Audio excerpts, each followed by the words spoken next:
Question about Matthew 16. I've been preaching Matthew 16 the last couple of years, and this passage that you read in verse 28 has kind of given me some problems, I guess, and to be dogmatic about it. So I was going to ask because of what verse 27 says, which you didn't read that verse. Does verse 27, now I'll read it here. It says, "For the Son of Man will come in the glory of his Father with his angels, and then he will reward each according to his works." And the very next verse he says, "Some will not taste death till they see the coming of the Son of Man in his kingdom." So in the verse 27, he's going to reward each according to the work. Sounds like Judgment Day, right next to what sounds like the coming of the church. Can you explain that? And then I have a follow-up. Well, I don't know if I can explain it that will satisfy, the problems you may have with it. But it just seems to me that in verse 27, he's talking about the second coming. And in verse 28, he's talking about the kingdom in this situation. They seem to be two different events under consideration. Sometimes you're going to find in the Scripture that both two events are kind of placed side by side, and there's not hardly any difference in the two. In Matthew 24, which we didn't go into, there are some coming passages really close to one another, that one appears to be the destruction of Jerusalem, the other appears to be the second coming of Christ, and they occur very closely related there. And I think that would be the situation here. Verse 27, at least to me, seems to be referring to the second coming. I think I agree with you. I was going to tell you. You're my favorite nephew.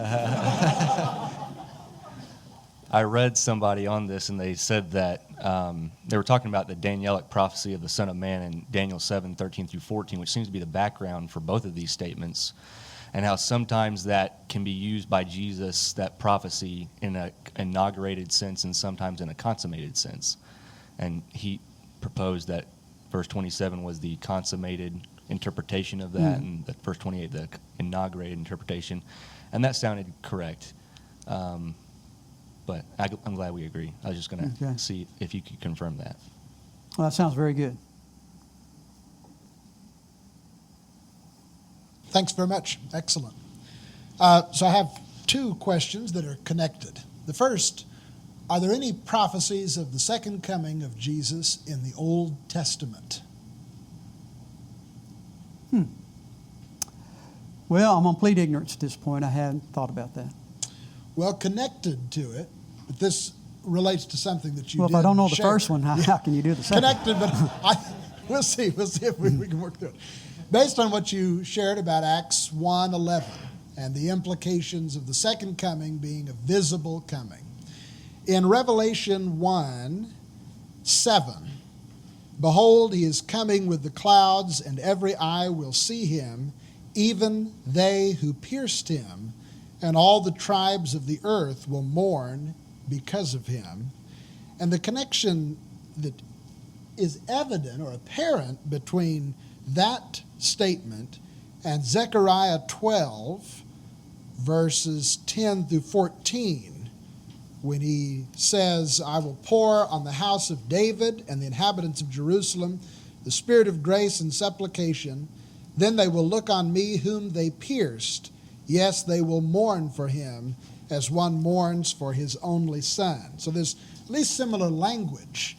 And I would think that a millennialist would connect Acts 1:11 and this passage in Revelation and the passage in Zechariah to have the visible return of Jesus, something that the Jews, the nation Israel, those who pierced him, has some special connection here, and it's in Jerusalem. Now, I don't believe that myself, but I wonder if you can help me work through this apparent similarity. Yeah. An interesting thought on that every eye will see him. That same phraseology is used in Matthew 24, 29 and 30 in there. And that seems to be a passage, at least to me, referring to the destruction of Jerusalem. And yet the same idea is there, that eyes will see him. So the Revelation 1:7 passage, at least on first glance, seems to be talking about the second coming, that everyone will see him. And George may have something to add on that. He understands it far better than I do. And I'm not sure that I can really answer your question on that about how they combine all these things together to come up with their view. Because you can do that with a whole lot of different things. Take this, that, and everything that maybe they sound alike and put them together. Someone said that similarity is not identity. What that means is just because something sounds the same doesn't mean that it is the same. Jesus in Revelation 5 is called the lion. Satan in 1 Peter 5:8 is called a lion. Just because it's similar doesn't mean identity. The day of the Lord occurs several times in the Bible. You know, sometimes the day of the Lord is a destruction upon a country. But the day of the Lord in 2 Peter 3 seems to be talking about the second coming of Christ. All of these days of the Lord, of course, point forward to the last day of the Lord. And all that I would say is, you know, when people start lumping together these scriptures and come up with a concept that we in the church just do not understand, that other scriptures don't seem to teach that, then I'd be aware of it. I'd take caution in it. Did a great job, Doug. I really enjoyed your presentation. Thank you. I don't know if I can respond intelligently to anything Clint just asked or said, but I do think there's something that you said here about Matthew 24 that I would like to present for your consideration. I think I've changed my views on Matthew 24.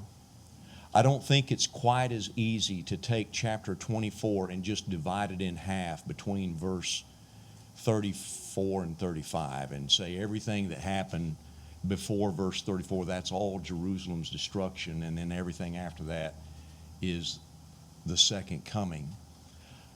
I don't think it's quite that easy. And this passage in verse 27, for as lightning comes from the east and flashes to the west, so also shall the coming of the Son of Man be. I don't think that's a reference to Jerusalem's destruction. Mm-hmm. I think it's a reference to the second coming of Christ. And I think what he's saying in the previous verses, he said, therefore, if they say, look, he's in the desert, don't go out. Or, look, he's in the inner rooms, don't believe it. And so these people that are facing Jerusalem's destruction, this chapter does deal with Jerusalem's destruction, and those people that are facing that destruction that's coming shouldn't expect some appearing of the Messiah that's going to stop that destruction and allow Jerusalem to stand, and they can just stay in the city and everything will be okay. Because he says, I'll tell you why you shouldn't believe that the Messiah or salvation is in some secret place, because when the Lord comes again, it's going to be like lightning that shines from the east to the west. And you won't need somebody to tell you he's in some secret room or some secret desert place, because it'll be obvious. Every eye will see him. Mm-hmm. And so I take verse 27 then to be a parenthetical expression to contrast what's happening in Jerusalem with the second coming. No, I agree. I think so too. And I've changed on that too, because I used to think everything from verse 3 to verse 34 was all destruction of Jerusalem. And I still do, basically. I still do. Just that one passage there, that verse 27, I do think is a reference to the second coming. But I don't think it's a part of necessarily of the destruction of Jerusalem. It's kind of an aside, right, based upon these false messiahs that people are reporting. And so I don't think it's intended to take that and try to make that anything to do with the destruction of Jerusalem. But I don't think it changes the fact that everything else in there is talking about the destruction of Jerusalem. It's just an aside. It's a parenthesis, like you say. Right. But it's not talking about the destruction of Jerusalem. I think that's right. Now, would you take that 29, 30, and 31 are destruction of Jerusalem? No, I think that's You think the that's second coming? Yes, I do. Really? Yes. Interesting.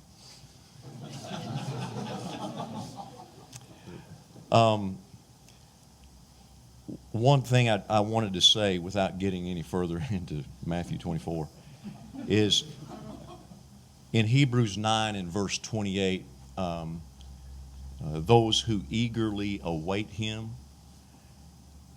You know, I don't know that I can say that I am eagerly awaiting the second coming of Christ.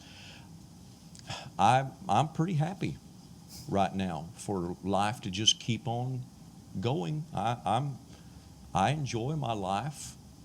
When a bad thunderstorm rolls through Oklahoma and everything's dark and gray and it's thundering real loud, I start getting a little bit worried and wondering, is this it? You know, is this the second coming happening right now? And I get a little frightened to think about the Lord's second coming. I think the reason that I'm not as eager as this passage is talking is because I'm not being persecuted. And I think if I felt like the government could show up at my door today, they might bust through my door today and take my wife away from me. They might confiscate all my property. I might be eager for the Lord to come back and do something about this persecution, this unjust persecution that I'm going through. And I think those people that the writer was writing the book of Hebrews to, they were going through great persecution, and I think that's what was encouraging some of them to reconsider the church and go back into Judaism, is because they were being persecuted, and some of them were thinking that the church isn't worth all this. Yeah. And I'm just going to give up. I'm going to go back to my old Jewish religion. And the ones that were being faithful, I think they were eagerly waiting for the Lord's second coming to set some of this right. Mm-hmm. And I think that's why sometimes we aren't so eager for the Lord's second return. Yeah, it could be. And when we think about the Lord's coming, while there's that human element that may have some anticipation, when you can think about it just from a scriptural point of view, take the human side out of it, what's going to happen at the second coming? We're going to heaven. That's the scriptural teaching of it, and that's what the Lord intends us to live up to. We don't always live up to that. We don't always live up to a lot of things. That's why we live this life, because we're striving to live up to these things. Paul would say basically the same thing in 2 Timothy 4 and verse 8. He was about to die, and he's talking about those who love the Lord's appearing. So, maybe in moments of our weakness, we're not always what we should be. But when we can step back and just look at the scriptures and what they say, it's a time of joy. The Lord's coming is a time of joy. And Lord, help us be ready when that time comes.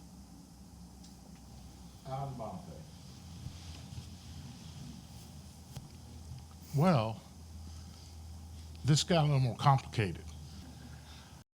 I think George's explanation on verse Matthew 24, verse 27, and what you said is right. I think this is a suggested conversation here. Like when we're preaching, sometimes we say, so-and-so said to me this, and I said that, and we're talking to this audience out here, and so-and-so may or may not even be here. And so this one person says in this conversation, look, he's in the desert. He says, do not go out there. Look, he's in a room. Don't believe it. When the Lord does come for his second coming, you'll be the first to know. Nobody's going to have to tell you. But he's not changed the subject to start talking about the second coming. Yeah. He just answered the proposed statement, Yeah. and he moves on. But I do think that verses 28 through 31 goes back to discussing the destruction of Jerusalem, and I think it's part of that same congregation. His second argument is, wherever the carcass is, there will the eagles be gathered together. Now, in Luke 17:37, I believe it is, that same phrase is used, definitely in reference to the second coming, but I think the phrase is just a proverbial phrase. And eagles would be better interpreted as vultures. Where there's a dead body, the vultures will be, and it's talking about a spiritual situation. And the same thing would apply at the destruction of Jerusalem as Yeah. at the end of time. And then I think verses 29 to 31 are, of course, a figurative reference to the destruction of the nation of Israel and the spread of the gospel throughout the world. So I do think that the discussion, verses 4 to 34, is the destruction of Jerusalem. But I think verse 27 is a reference to the second coming, but it's incidental. I don't know if it's parenthetical, but it's incidental to the discussion. No, I agree with you.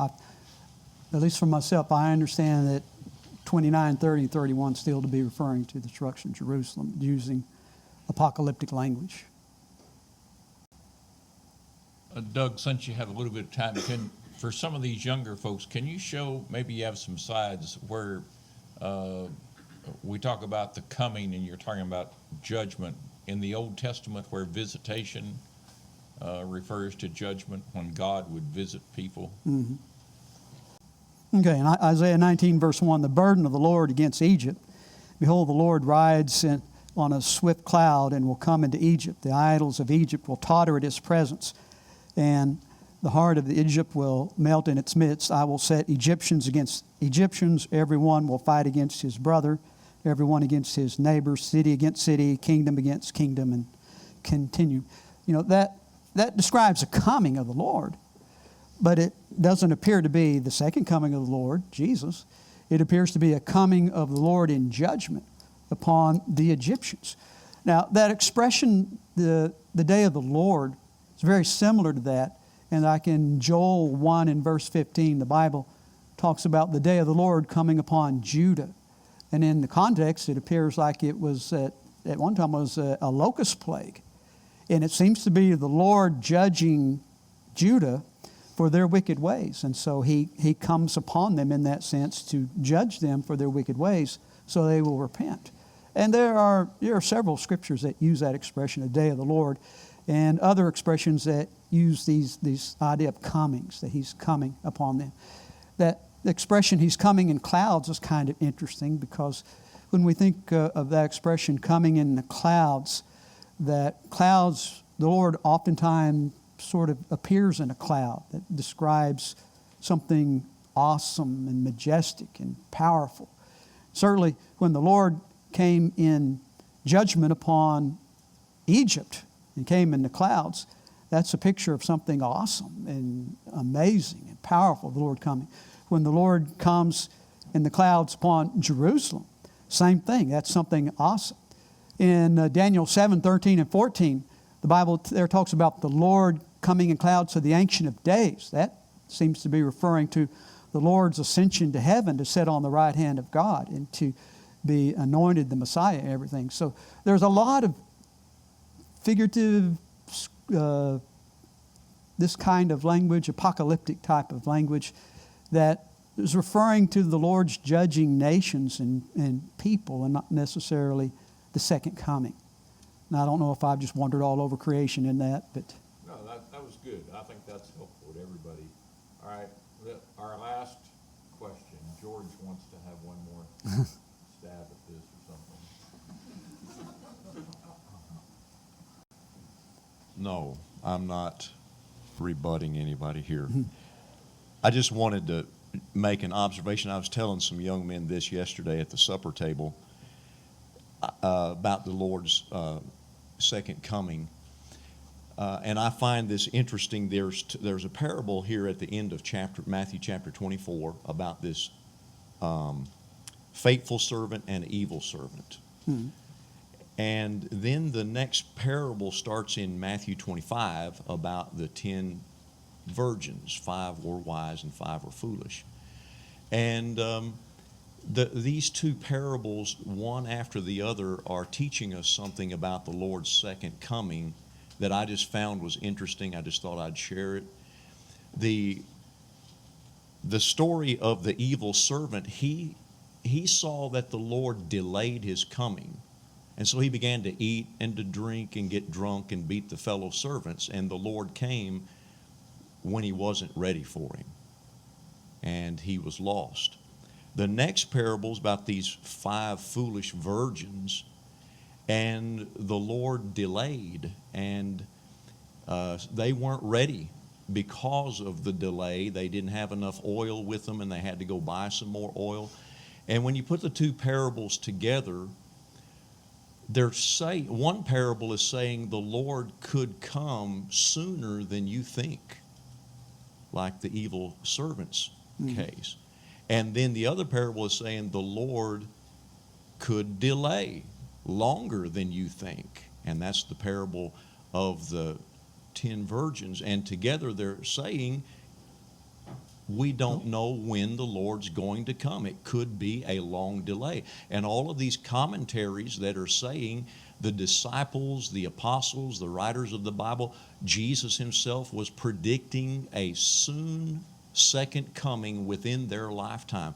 And that's just not true. The parable of the 10 virgins illustrates the Lord taught it was possible there could be a long delay. And it's not necessarily going to be something that happens immediately. So both of the parables together teach it could be any moment, and it could be 2,000 years from now. Yeah.